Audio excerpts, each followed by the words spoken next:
നമുക്ക് ഓപ്പറേഷൻ സിന്ധുവിന്റെ ഭാഗമായി ഇസ്രയേലിൽ നിന്ന് കൂടുതൽ മലയാളികൾ മടങ്ങിയെത്തി. ഇന്ത്യൻ വ്യോമസേനയുടെ C-17 വിമാനത്തിൽ ആണ് 185 ഇന്ത്യക്കാർ തിരികെ വന്നത്.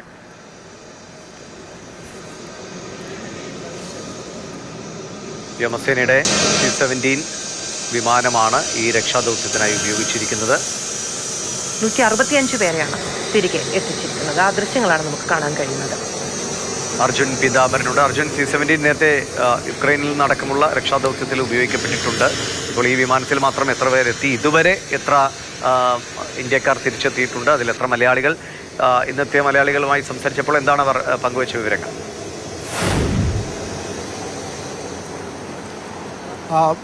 നിലവിൽ 14 മലയാളികൾ ഇസ്രയേലിൽ നിന്ന് മാത്രം മടങ്ങിയെത്തിയിട്ടുണ്ട്. അതിലിപ്പോൾ അവസാനം വന്ന ഈ C-17 ഇന്ത്യയുടെ വ്യോമസേനയുടെ വിമാനത്തിൽ 165 പേരുണ്ടായിരുന്നു ഇന്ത്യക്കാർ.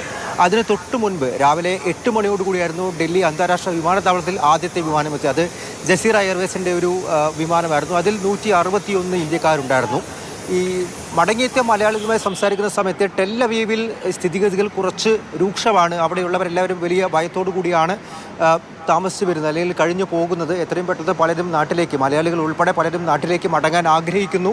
വരും ദിവസങ്ങളിൽ കൂടുതൽ വിമാനങ്ങൾ, അത് ഇസ്രായേലിൻ്റെ ഭാഗത്തു നിന്നും അവരുടെ വിമാനങ്ങളും ഉണ്ടാകും. അതുപോലെ തന്നെ ഇന്ത്യൻ വ്യോമസേനയും നമ്മുടെ വിമാനങ്ങൾ ഉപയോഗിച്ച് ഈ ജോർദാൻ വഴിയും അതുപോലെ തന്നെ ഈജിപ്ത് വഴിയും ഇന്ത്യക്കാരെ ഒഴിപ്പിക്കുന്നുണ്ട്.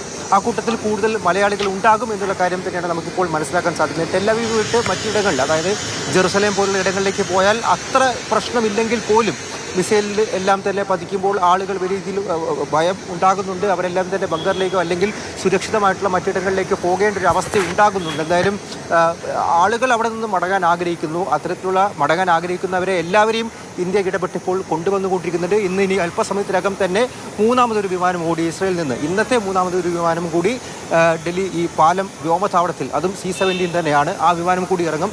ഏകദേശം 160-ലധികം ഇന്ത്യക്കാർ ആ വിമാനത്തിലും ഉണ്ടാകുമെന്നുള്ള കാര്യം തന്നെയാണ് നിലവിൽ ഈ വിദേശകാര്യ മന്ത്രാലയം വ്യക്തമാക്കുന്ന കാര്യം.